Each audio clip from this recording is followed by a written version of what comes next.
Olá, eu sou o Alan Brito e nesse vídeo eu vou mostrar para você como funciona o novo sistema de renderização do Blender chamado de Cycles.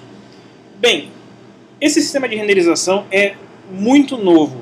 Inclusive eu tive contato com ele pela primeira vez na prática realmente hoje, que foi quando eu tive a oportunidade de fazer o download de uma versão de testes, uma versão experimental dos Cycles e realizar alguns estudos para ver como é que ele funcionava.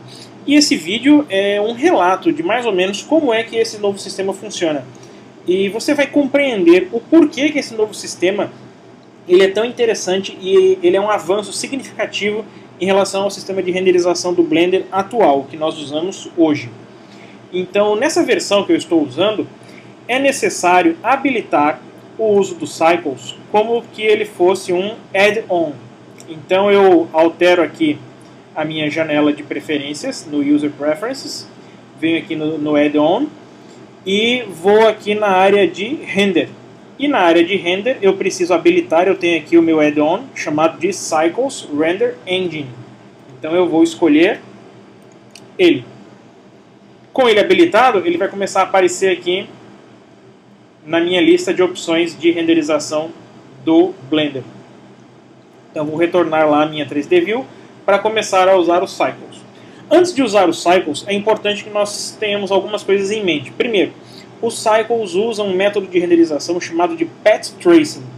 Esse método chamado de Path Tracing ele é excelente para renderizar cenas externas. E como uma das características dos Cycles, por enquanto, nós só vamos conseguir resultado nos Cycles se a luz que for usada na cena for uma luz do tipo Sun. Então, se você não usar uma luz do tipo Sun, você não vai conseguir visualizar nada na sua cena. Então, eu venho aqui e vou alterar a minha luz para uma luz do tipo Sun. Eu vou usar esse cubo como exemplo, só que para ajudar a visualizar a cena como um todo, eu vou criar um plano aqui, só para ter um lugar para que seja projetada sombra.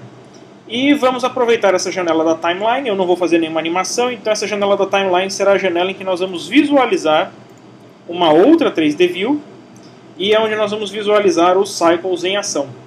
Qual é a diferença dos Cycles? Primeira coisa que você vai notar, quando você usar os Cycles, deixa eu já trocar aqui em cima, troquei para os Cycles, a primeira coisa que você vai notar é que no modo de seleção do Viewport Shading tem uma opção chamada Rendering. Então você vai conseguir visualizar os objetos renderizados. Então eu vou habilitar aqui o Rendered. E olha, não apareceu nada. Calma, nesses momentos você não precisa entrar em pânico.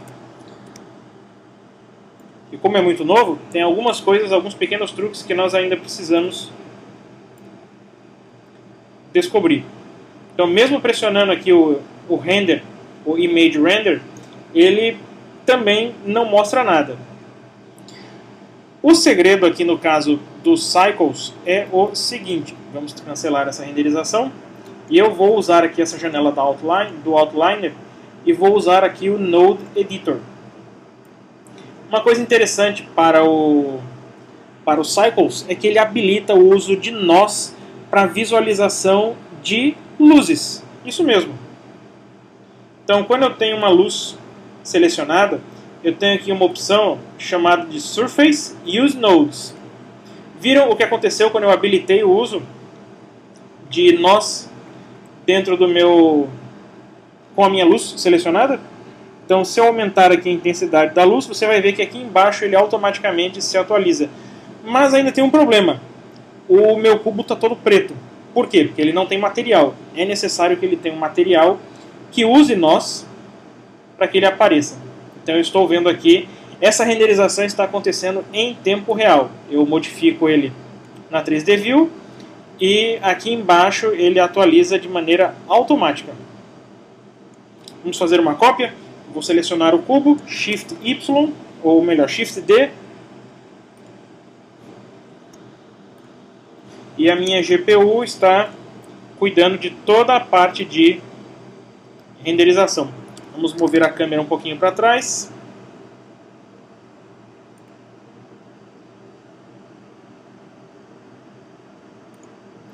você pode fazer edições, fazer o que você quiser aqui em relação à criação, e o Cycles vai atualizar em tempo real, o que é fantástico, considerando que esse aqui é o renderizador interno do Blender.